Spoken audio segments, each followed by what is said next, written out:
Hi everyone, my name is Barb Bruno and I want to welcome you to our free webinar today. And our topic today is messages that inspire prospective candidates to respond. I've gotten many questions as a result of the LinkedIn learning courses that I've done, and there's a lot of questioning about what type of messaging is even going to result in candidates responding, or if they respond to anything at this point in time. I'm not telling you anything you don't know when we talk about the candidate-driven marketplace, and it's not going to get better. It's going to get more competitive.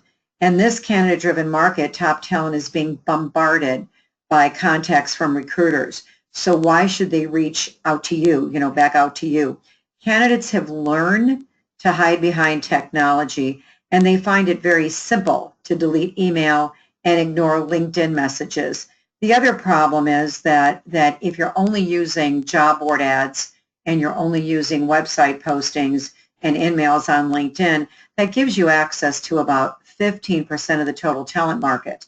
And so how do you get the messaging out there to the other 85% that is not conducting an active job search? And just so all of you know, part of this information is information that I received from LinkedIn Learning as one of their instructors. But the rest of this information, I do a call for job seekers weekly, and they don't know who I am. They don't know that I'm in the recruiting profession. And so, I do 20 minutes of training for job seekers every week, and then I take their questions. And inevitably, they are complaining about recruiters. They're complaining about staffing and recruiting from recruiters. They're complaining about corporate recruiters. They're complaining that when they answer, job board ads, that they feel like they're in this big, deep, dark hole that nobody cares. And so it's interesting because doing those weekly calls, I've really learned a lot from them as well. So this isn't only based on the big data that I have from LinkedIn, but also on those weekly experiences that I'm having with these hundreds of job seekers that call in every week on these webinars. So let's start out by addressing your email messages and spam filters, because currently less than 30% of emails are opened. And some estimates are even putting it lower than that. But a lot of this is due to junk. When you look at the amount of email that ends up in junk or spam, and there are words that trigger spam filters that should be avoided, especially in your subject lines. And you've got to avoid these words or phrases that are targeted as spam. And so the worst words are the ones that you see right in front of you right now. And you might not use these words together, but any form or any time any of these words are in whether they're in the body of your email or they're in the subject line, often they're just tagged as spam. Now, I'm sure you're not reaching out to candidates and talking about losing weight or talking about, discounts. But sometimes we ask them to respond fast. Sometimes we say limited time. Sometimes we talk about income, increasing income. So these are just the top words that have been identified that automatically go into spam. And so even if your message is valid and you're not sending out massive amounts of email, you're just directing it at a specific person, if you use any of these words, chances are your email is going to be filtered out and the candidate is never going to even see it. Secondly, let's discuss the relevance of the subject lines that you utilize. Your subject lines either entice or bore your targets, and the best email subject lines are creative, compelling, and interest-provoking without giving too much information. So your subject lines should also be relevant. It's extremely important to focus on the subject lines. And it was interesting because I actually attended a conference and we were talking specifically about subject lines and in-mails and what is being open. Writing an enticing subject line is not easy, and it's extremely important for you to track your open rates so you know which subject lines are most successful with your specific target audience. And so it's extremely important that this is information that you're tracking. You could customize any one of these for your own use and will hopefully enjoy a higher response rate. And so these are the subject lines that as a group, there were roughly 800 of us there, and we were all talking about subject lines that were open. And here are subject lines that had the highest open rate. A question about a certain goal. If you got any type of recommendation from somebody, obviously, if you can use a name in your subject line that somebody recommended, that you reach out hoping to help. For some reason, that had a very high open rate. Idea 4, and then it has to be a topic that the prospects you're going after would care about. Or I found you through, and then a referral name. And the referral name could also be the name of an organization, like an association you belong to, or it could be referral based on a convention that you went to. So nice to meet you. You know, we have something in common. And it's interesting because one thing I've learned from LinkedIn Learning, I never went past too much of the first or second page of a LinkedIn profile. I wasn't really paying a lot of attention to somebody's hobbies and some of their other interests. I was looking at their first page. I was looking at their recommendations. You know, I wasn't really digging deep.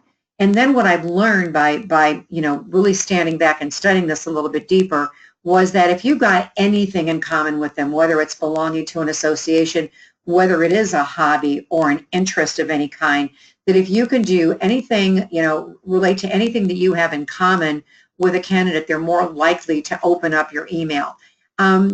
Feeling, and then if it's any type of emotion, not a silly emotion like love, but if it's any type of emotion, frustrated is one that gets opened a lot.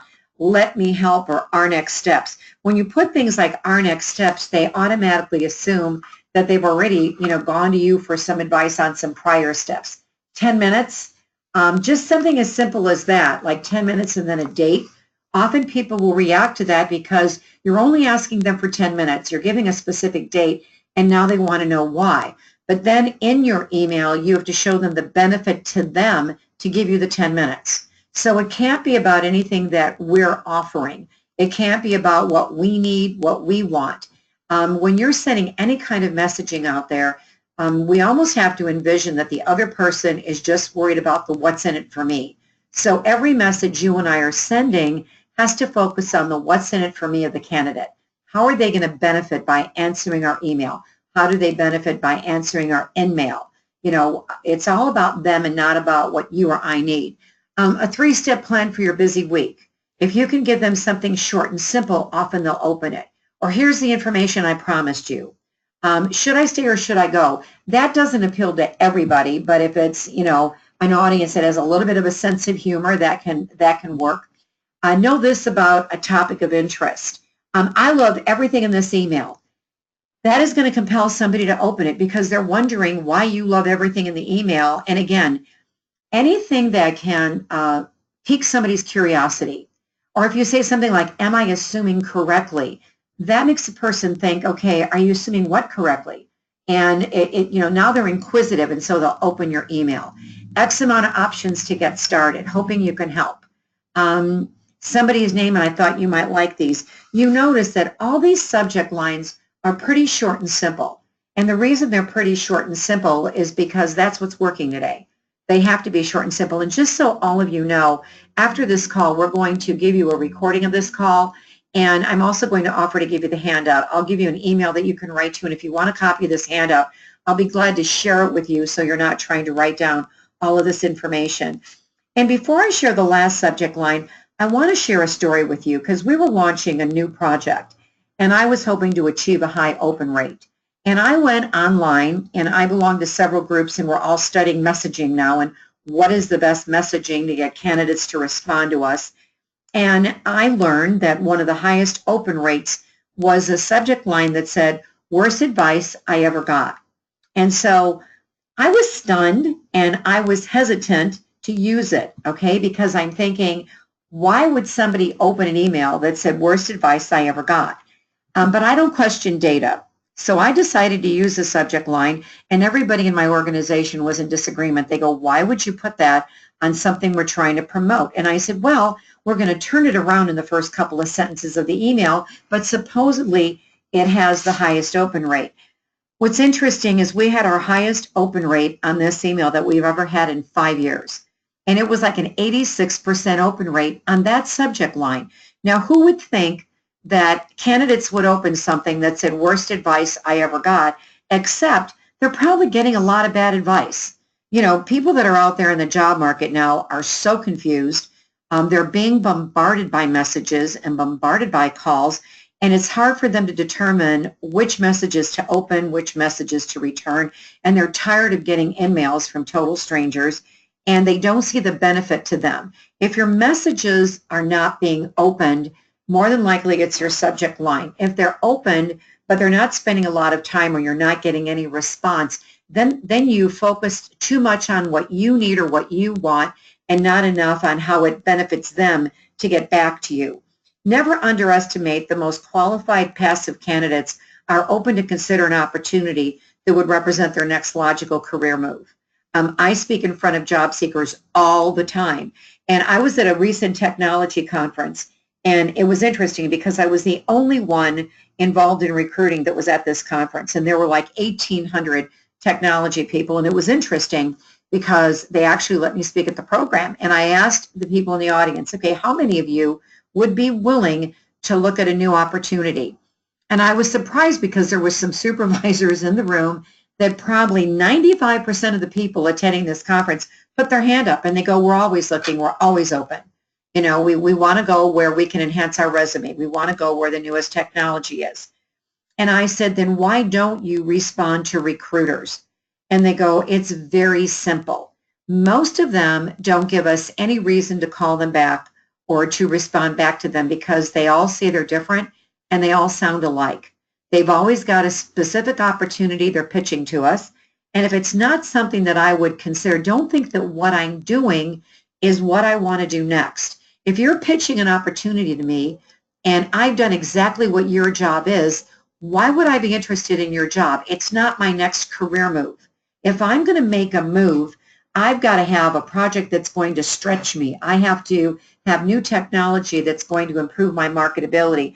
I have to be motivated. I have to view it not as a lateral move, but as my next career move.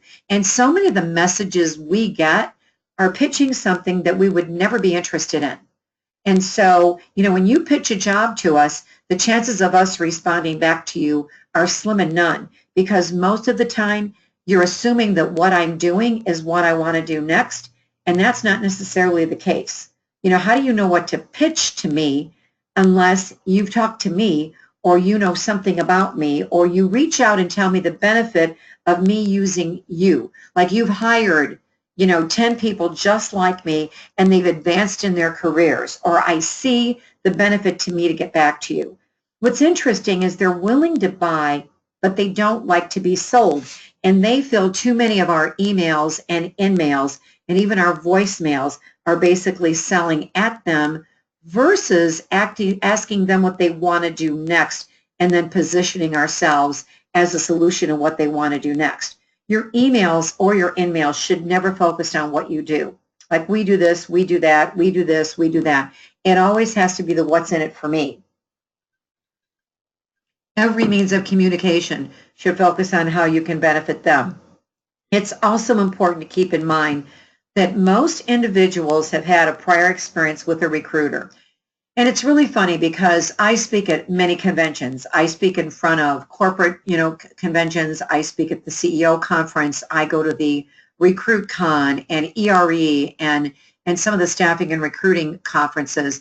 And it's interesting because I love when I'm in front of corporate audiences or audiences of, manufacturing plant managers. And when they're talking about talent acquisition or recruiting, they don't understand what we could do for them if we just had more information. Because truly, it's through what you do for a living that your company attains their goals. But again, it's important to keep in mind that most individuals have had some type of prior experience with a recruiter. And too often, the experience wasn't positive. Candidates feel that you're representing your hiring authorities and you don't really care about them and you don't really take time to find out what's most important to them. They believe that what we do is we cast a wide net, hoping that someone responds so we can fill a specific job. But they don't feel necessarily that we care about them. They just feel that we're trying to fill jobs and that we're not asking what's important to them, and even the messaging we're sending to them, we're pitching a specific job. And, before we ever find out what they see themselves, doing it as their next move. And like they say, often in those job seeker calls I do, I'm not going to take a lateral job. If you've got a job that is exactly what I'm doing right now, why would you think that would interest me? Why would you think that would interest me? And the problem is so many of them have had a negative experience with, with us and what they do. It's the people that have a negative experience that always share it on social media. It's not the candidates that we hire that go on social media and say great things about us. It's always the candidates who we don't hire that go on social media. And what that does is it prevents other candidates from responding to you. So you've got to be very aware of the experience the candidates are having with you. If you went out there and you talked to them and they submitted paperwork and they never got anything back, they felt like they ended up in a deep, dark hole. Like you communicated, you got them to respond, but then once they responded, you didn't respond back. Those are the people that are going to go on social media and blast you and blast your company. And that can really hurt a very good candidate responding to you. And so you've got to be very, very aware of the fact that almost everybody you're sending an email to, everybody you're sending an email to or leaving a voicemail for, they're hearing from other recruiters. And they've probably had experiences with recruiters in the past. And because we hire such a low percentage of the candidates that we attract, that's why most of them have had a bad experience. And we just have to keep that in the back of our mind when we're communicating with these candidates. The other thing I want to suggest is that you always want to change the subject line. When you're sending an email and you're sending a subsequent email to follow, you've got to change the subject line every time you send an email back and forth with a candidate. And let me explain why. If you send an email back and forth and say you got a candidate to respond to one of your emails, and now they send something back and you responded, and then they send something back, all you're seeing in the subject line is forward, forward, forward, forward. And the reason I'm telling you to change the subject line is the subject line should reflect the content of the email. And your subject line should encourage them to open it again. You don't want it to keep saying forward with the original subject line that basically got them to open your email. You want to change the subject line. You want to make it relevant, and also it's easier to search. Every time you respond to an email, the subject line should reflect the content of the email once you're going back and forth with emails. And because it's extremely important that if a candidate wants to search, your company name should be in the email and then something relevant that they can search very easily if they're being inundated, with emails. Now, what do you do to improve your response to your LinkedIn emails? It's interesting because if you receive a response to emails, again, I'm sorry, this is still the subject line. I've got to go to my next slide. So how do you improve the response rate to your LinkedIn email? And this seems to be, the million-dollar question. Because again, when LinkedIn first came out and InMail was there, the response rate was much higher. But now people are being inundated with InMail. And when I'm doing those weekly job seeker calls, and the people on my calls, many of them are working and they're looking to make a career move. So these are not just people in an active job search. They're looking on how do you conduct a search while you're still working. And so, they are being inundated with emails. InMails is no different than emails. The subject lines have to be concise, personal, and interesting. Don't neglect the subject line. Categorize InMail subject lines into keepers, sleepers, and bleepers. The keepers make a personal, specific connection. If there's no specific internal connection, chances are they're not going to read your entire InMail. Often they'll read your subject line. If it's well written, they'll keep reading. But the sleepers bore candidates with a generic, snoozy-worthy line. It's almost like they just feel that you're sending out InMail to a ton of people hoping that somebody answers. The bleepers are annoying and often rude. And what they've said is often recruiters get a little more aggressive, as somebody's not answering an InMail, so the next InMail you say is trying to put a deadline or trying to, put urgency. But what the candidates are reading it as is we're being rude. We're not respecting them. It's wise to be kind and avoid needy subjects as much as possible. They've got to see again, it's something that about them. It's something personal that you're putting in this InMail that's going to make them want to reach on back to you. You want to research your candidate. There is so much information online now that you can research about the people that you're reaching out to. If you grab someone's attention and make a real connection and personalize your message, they're going to open it. When you refer to like connections or groups you're in, you might be in a group online. You might have an experience you have in common, skills you've noticed on the profile, anything that lets them know that you've taken time to really research them. I personally use Crystal Knows quite a bit. And I don't know if any of you are using Crystal Knows. That's just it's a Chrome extension. And you can do a few of them free every day. I'm not using the paid version of Crystal Knows. And Crystal Knows is just CrystalKnows. So it's Crystal Knows. And Crystal Knows is a Chrome extension that basically, when you pull up, a person's name or their LinkedIn profile and you run a Crystal Knows, search on them, it tells you a tremendous amount of information about a person. I was at a conference and I was speaking, and the gentleman that introduced this to us, this was like 3 years ago, he was talking to us about Crystal Knows, and he goes, let me pick somebody that you know. And since I was one of the speakers there, he put my LinkedIn profile up in front of like 2,000 conference attendees. And he said, let's see what Crystal knows about Barb Bruno. And so I stood up immediately and I said, I don't know Crystal. So whatever she says, I have no idea who this is, because I was nervous. I mean, he did this in front of, 2,000 people. Well, when he put my profile up, all of a sudden, all this information came up on me. And I was amazed at all the things that Crystal knew about me. It said that I'm pretty black and white, that if you lie to me, I'll write you off. It said things like, don't address me as Mrs. Bruno, be more informal. If you can show a sense of humor when you're talking to me, I'm probably going to, react to you more, because I just see fun in everything.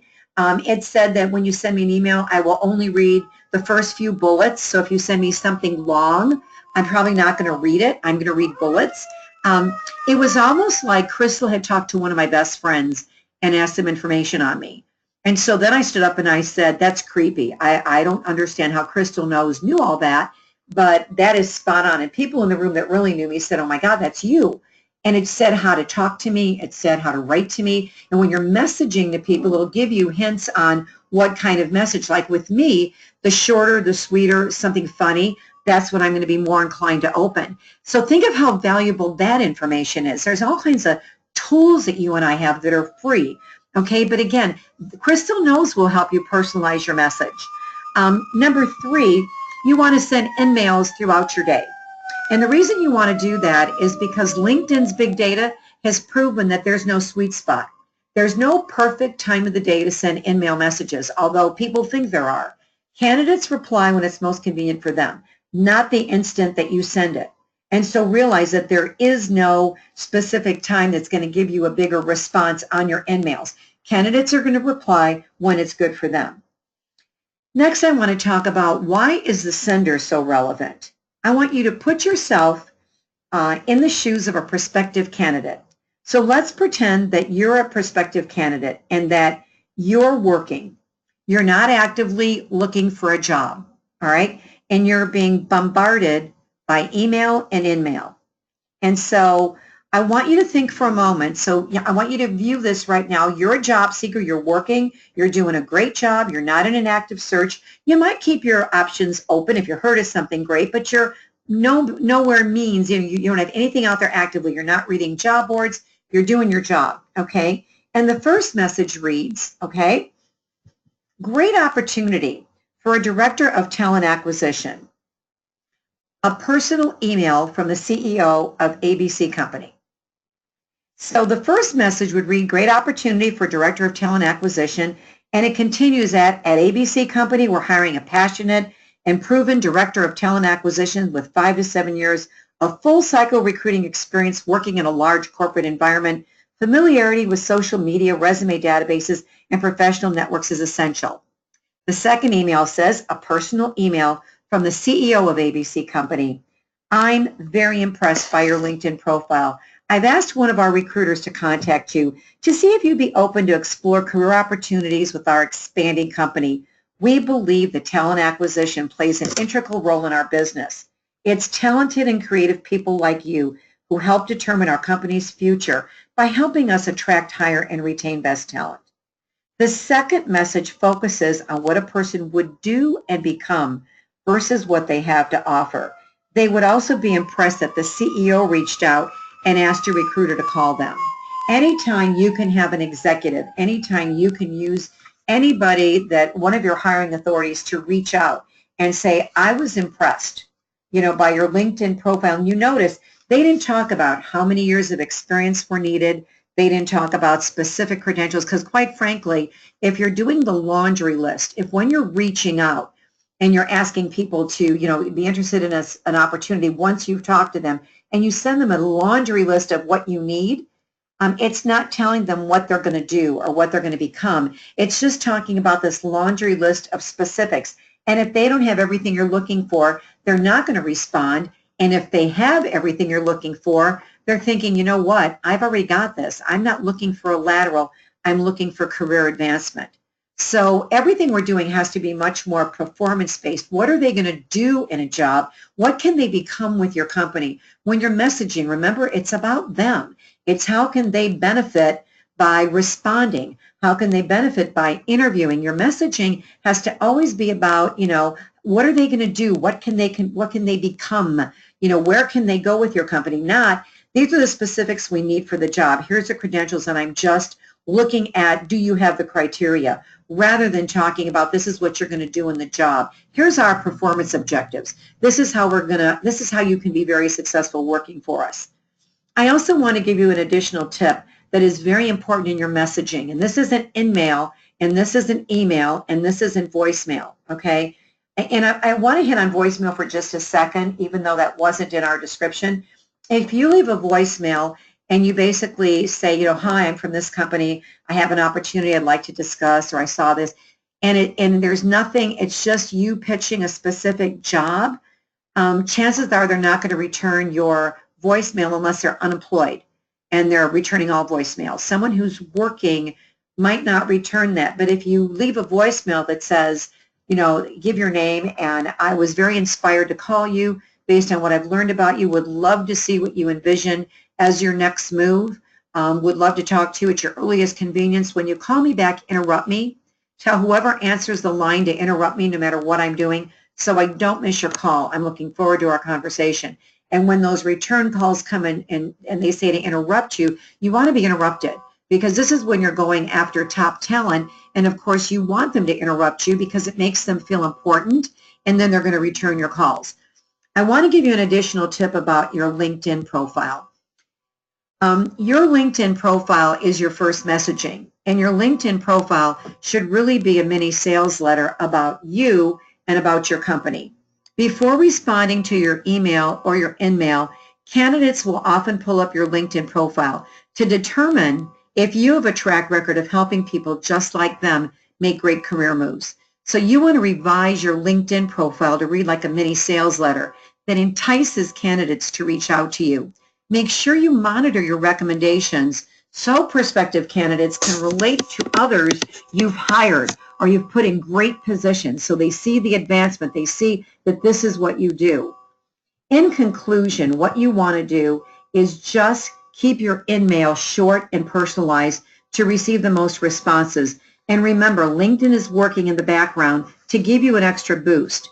Their new and improved in-mail analytics report can help you easily track your performance at a glance and get personalized insights on how to improve your rate of response even more. If your messages are all about what you do, what you want, what you need, or what your hiring manager needs, chances are you're going to be ghosted. The bottom line is, with both in-mail and email, if a candidate understands how you can benefit them and what they could become, so if they understand how you can benefit them and what they could become, they will be more responsive. I would like now to answer any questions that you have. And if you enjoyed this training, I would love you to look at some of the LinkedIn learning courses that I've done for LinkedIn. These are courses that, many of them are on talent acquisition. If you want to set up a resource for candidates, I've actually developed a resource for the candidates we're not hiring. And the reason I did that is I've been in recruiting over 20 years, and it's always bothered me that I reject more people than we hire. and it's just what we do. And I always worried about how those candidates felt that I didn't hire. And so I've actually developed a resource that is extremely reasonable. And if you'd like to look at it, the website is there. Or you can call our office and we'd be glad to answer any questions. But I would love your suggestions on other topics that you'd enjoy. I intend to do a series of free webinars. And so if you want to send any suggestions, you can either call in your suggestions to that number, or if you want a copy of this handout, or if you have any suggestions for future topics, please send those to support@staffingandrecruiting.com. So if you have any questions that you'd like answered, if you have any suggestions of future topics you'd like me to cover, or if you want the handout, just put the word handout in the subject line and send that to support@staffingandrecruiting.com. So to ask me a question, you can do that one of two ways. You can go to the control panel at the right, and if you put in the telephone number and the access code and PIN number, you can go up to the top of the control panel, and you see that circle with the question mark. If you click on that, I can unmute your lines and you and I can talk. Or you can go down on the control panel toward the bottom where you see the word questions, and you can type in a question there. If you don't want me to use your first name, I will always use a first name. If you don't want me to use your first name, just put confidential or anonymous. So I have a question from Christine. I'm an HR director, and this makes sense. We're always pitching a specific opportunity, but how do we get higher level executives to answer without letting them know what we're offering? I think if you've got a message, if you're hiring for very high level, you're hiring directors or VPs or your CEO, CIO, CFO, you've got to, at that level, you have to have the messaging coming from the top person in the company, where they're saying, that I was impressed by your credentials, or you were referred by someone. Those messages have to come from a very higher up person if you want that person to respond. And you can say, I'm having someone in talent acquisition reach out to you, but at the really high executive levels, often they want that first initial call even to be by someone from the C-suite. So you've got to think about the level of person that you're recruiting. But we have much more success when we're recruiting at very high levels to have somebody from a C-suite reach out than to tell them that we're having somebody else. But even if somebody from the C-suite is the one that sends the email, and says, I'm having my director of talent acquisition call, that's still a director. They'll normally, do that. But if you say I'm having a recruiter call you and you're talking to a CFO or a CIO or a CEO, chances are they're not going to respond because they feel that somebody at a higher level should reach out to them. And that's why I said sometimes it's the person sending the email or the in-mail that really does affect this. When you're doing, this is from Cynthia, when you're doing the calls for job seekers, what is their biggest complaint about corporate recruiters? It's that corporate recruiters reach out to them, and then once they respond, that it's crickets, they hear nothing. That they feel that you seek them out, and then they respond or they fill your online application and then they hear nothing. The other big complaint is that even when they're brought in for interviews, they get little or no feedback. Or all of a sudden the timing just goes forever. And even if they're not hired, they get no response. And sometimes they go on your websites and see the jobs are still available. So it's kind of a combination. They just need to know they're out. And even if you tell them something like it just is not a fit, they'll at least buy that. They love to get more specifics, but then of course they're going to debate why they don't agree with you. But they just want some type of communication. And I'm telling you, their postings on social media are getting worse and worse. They just are. And that's why I developed the career portal, because I want to help everybody know. We hire who we hire, and we send everybody else to the career portal. They get a call every week. They get a step-by-step process on how to find a job on their own, and they love us. And by the way, those career portals will be customized to your company. If you're interested in this, or look at ours, you could go to that, www.happycandidates.com, or if you send an email to support@staffingandrecruiting.com, I can give you the URL of one of the career portals, and you could go in and see what it offers. But it gives them a 16-step process on how to find a job. So all those people we can't help now, we do help. We give them that. They get the calls once a week. We answer their questions. So they still love us. We have to have them love us whether we hire them or not. But we've got to just message different. It's all about them. They're hearing us differently and short and sweet. I've learned from LinkedIn Learning that even the courses I'm doing, I can't do a video more than 3 minutes. It has to be under 750 words if people are going to listen to them right now. When I first started doing courses for LinkedIn, every lesson was 7 to 10 minutes. Now they've cut them down to 3 minutes. So our messaging has to be, abrupt. By the way, any of you that are not using video, I'm not doing a course right now on video, but video messaging, if you can have your employees do fun videos, if they can see, if they can experience your company culture through videos, if they can see people like them, that has a great impact. So if you're not using video as part of your talent acquisition process, that's something you really need. You really need to do, you really need to incorporate that. Okay, I've got several questions here, so let me go here. Let's see, P, this is from P. Hi, this is Pamela. My firm is new and I have a great talent pipeline from your years in the industry. I'm having trouble getting companies to use a new firm, especially since my company doesn't have a track record yet. Only my personal record from being a corporate recruiter for 10 years. In addition to these great taglines you just gave us, any additional suggestions for newbies? So you're Pamela, you've got to be with a staffing and a recruiting firm, and if you want companies to use you, then you've got to differentiate, specialize. Only place 5 or 6 titles and go out there and really do a great job. Don't bombard and don't send companies candidates they can get on their own. You've got to recruit candidates. You can't use job boards. You can't use postings. You've got to go out there and recruit, and you've got to only present that 85% that is not answering website posters or not answering, job board ads. This is from Elena. I'm an HR coordinator. I've always hired for my company. I've started working as a recruiter the last 6 months, and I feel bad when I cannot find a position for a successful candidate. What should I do when something like that happens? Should I find the right position for them, even not having it? Should I try another way around and find the right company? You can't afford to do that, because if you're working as an HR coordinator and now you're working as a recruiter, you've got to fill the jobs that you've got. Your job is to fill the openings that you have. Your job is not to be an agent for the candidate. And so I think you've got to, again, that's why I was a recruiter for 15 years, and I always felt bad about the candidates we didn't hire. Like, oh my God, and some great talent. But a lot of them didn't have the skills, experience, and stability that we looked for. And so now we hire who we hire, and we send the rest of them to the career portal, and they love us, and we're getting referrals, and we have no negative social media, which is wonderful. Can you please tell us again how to leave an impressive voicemail so that a candidate calls us back? Yes, I'd be glad to repeat it again. And by the way, this call is recorded. And so if you signed up for this call, you're going to get the recording. If you want the handout, send a request to support@staffingandrecruiting.com, and I'll send you the handout. But the voicemail would just be, hi, my name is so-and-so. Someone suggested we talk. I was very impressed. And again, the voicemail has to show the benefit to them. I was very impressed, by what you've done in your past. I would love to talk to you about what you see as your next career move, what's most important to you right now.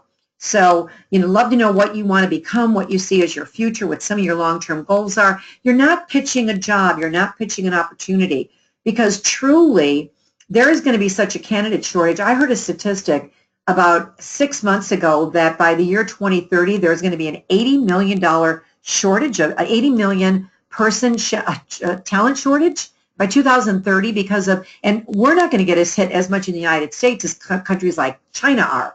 But there's going to be this tremendous shortage of people by 2030. It's going to be ridiculous. Companies are going to close because they can't find talent. We're already having some trouble.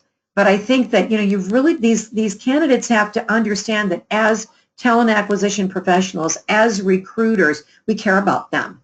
People want to know 3 things. Can I trust you? Do you care about me? Are you going to do what you're telling me you're going to do? And the last one is where we really fall down on, when we talk to them and then nothing from us, no feedback, they get crickets. And I understand that some of you are balancing just a high volume of jobs right now, but there has to be some, even if it's autoresponders, whatever it is, we've got to start communicating. Or and if what I would suggest all of you do is write this down. This is one of our career portals. Write this down. It's www.myjobsearchresources.com. So if you go to www.myjobsearchresources.com and register as a candidate, you got to put a valid email in, but you could put Mickey Mouse. You can put any name you want, but put a valid email to see what the career portal does. And even if you don't, want to invest in ours, and by the way, we're offering a 40% discount on that for anybody on this call. So it's under $600 to invest in this career portal that will give you a resource for your candidates. It's $5.99 for anybody on this call. But look at ours, and if you don't want to invest in ours, do something similar. I don't mind if you copy what I did. We just have to start providing something for these candidates. This is the best information I have received. How do I access LinkedIn Learning? If you want to, LinkedIn Learning has thousands of courses, by the way, not only mine. There's amazing courses on LinkedIn Learning, and if you just go there and type in any topic, you're going to be amazed at what you can learn from LinkedIn Learning, and they give you a lot of courses free at the very beginning. If we're not connected on LinkedIn, connect with me because I offer free courses all the time. But if you type in my name, Barb Bruno, B-R-U-N-O, you'll see all the courses that I do, but they've got courses on everything. I mean, everything. There's not, from photography to bird watching to, and everything that we do, recruiting and all that, but there's just tremendous courses there. We use our courses all the time. Let's see, how can I reach you if I want to call? If you want to reach me and you have questions for me, you can reach me at that number. And I see you're asking about, do I train recruiters? Yes, I do. If you want to talk about anything other than what I've talked about on this call, you feel free to call me. I'm very accessible. I always have been. My phone number is right there, the 219-663-9609. And if you've got any questions, I have no problem with you reaching out. If you want the handout or that, though, please send that to support@staffingandrecruiting.com because we have a few hundred people on this call. So if you want the handouts, please just send that to support@staffingandrecruiting.com. So I respect your time. I appreciate all of you being here. I do apologize for the sirens and the horn honking. Somebody's car alarm went off right next to my office, and we're close to a hospital, so I had all kinds of background noise. So I do apologize for that. I have no control over that. And I'm in a soundproof studio that we have, but when those loud noises come, I'm afraid you've probably heard that background noise. So I appreciate you being with us today.